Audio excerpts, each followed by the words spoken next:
আরো একটা বড় খবরের দিকে নজর রাখতে হচ্ছে।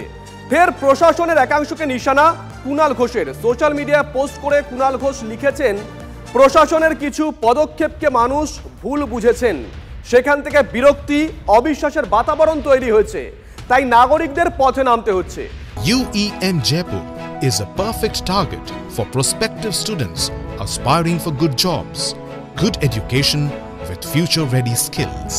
প্রশাসন এমন কোনো কাজ করবে কেন যে অবস্থা সামলাতে শাসক দলকেও বিচার চাই কর্মসূচি নিতে হবে?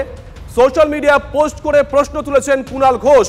প্রশাসনের একাংশের কাজ নিয়ে প্রশ্ন তুললেন তৃণমূল কংগ্রেস নেতা অরিত্র। আমাদের সঙ্গে রয়েছেন টেলিফোনে আমাদের সহকর্মী। অরিত্র, কি বোঝাতে চাইলেন কুণাল বাবু? এটা নিয়ে রাজনৈতিক চর্চা নিশ্চয়ই শুরু হয়ে গেছে।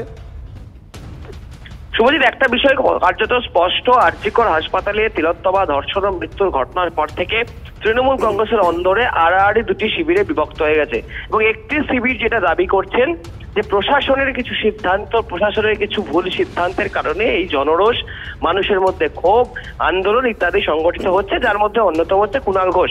কারণ আমরা শুরুর দিন থেকেই দেখেছি কার্যত স্ট্রেট ব্যাট করছেন কুণাল ঘোষ। তিনি কোথাও গিয়ে কখনোই প্রশাসনিক যে সিদ্ধান্ত, সেই সিদ্ধান্ত কতটা ঠিক কতটা বেঠিক সেই নিয়ে তিনি প্রশ্ন তুলেছেন। তিনি একাধিকবার এটা বোঝানোর চেষ্টা করেছেন যে প্রশাসনের কিছু ভুল সিদ্ধান্তের কারণে এত বড় জনরোষ বা এত বড় একটা আন্দোলন। আসবো তোমার কাছে। বিজেপি নেতা সজল ঘোষের সঙ্গে আমরা যোগাযোগ করেছি। সজল বাবু, শুভজিৎ রয়েছি। একটু চট করে বলে দিই আপনাকে এবং দর্শকদের উদ্দেশ্যে, কুণাল ঘোষের যে টুইটটা নিয়ে চর্চা শুরু হয়েছে। তিনি লিখেছেন, প্রশাসনের কিছু পদক্ষেপকে মানুষ ভুল বুঝেছেন, সেখান থেকে বিরক্তি অবিশ্বাসের বাতাবরণ তৈরি হয়েছে, তাই নাগরিকদের পথে নামতে হচ্ছে। প্রশাসন এমন কোনো কাজ করবে কেন যে অবস্থা সামলাতে শাসক দলকেও বিচার চাই কর্মসূচি নিতে হবে? আপনি কিভাবে দেখছেন এই পোস্টটাকে? আমি বলি, তাহলে কুণাল ঘোষও কি মমতা ব্যানার্জির চাইছে? কুণাল ঘোষও কি তাহলে মমতা ব্যানার্জির পদত্যাগ চাইছেন? উনি তো নিজে বলছেন শাসক এরম কাজ করবে কেন, আর মমতা ব্যানার্জি বারবার এমন কাজ করছেন কেন? তাহলে তো আমার মনে হয় যে ওনারও পদত্যাগ চাওয়া উচিত কুণাল ঘোষের। আমি দেখুন, কুণাল ঘোষের মতন ব্যক্তিত্বর কোনো বক্তব্য নিয়ে আমার কোনো রিয়াকশন দেওয়ার বিন্দুমাত্র ইচ্ছে নেই।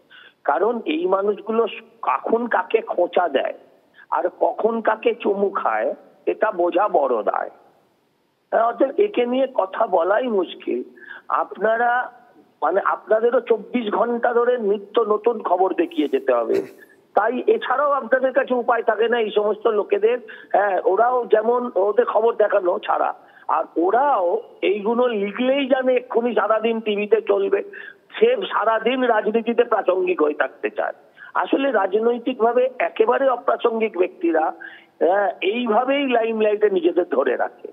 একদিন ফেসবুক ব্লক করে দিলে এদের আর রাজনৈতিক অস্তিত্ব থাকবে না। সজলদা, এখানে কি কুণাল ঘোষ প্রশাসন আর দলের মধ্যে একটু মানে দুটো যে এক নয়, আলাদা, এরকম কিছু বোঝানোর চেষ্টা করছিলেন? দেখুন, এদের কথার রিয়াকশন অন্তত 48 ঘন্টা বাদে দেওয়া উচিত এদের কথার। কারণ এই 48 ঘন্টায় ও অন্তত 36 বার ডিগবাজি খাবে।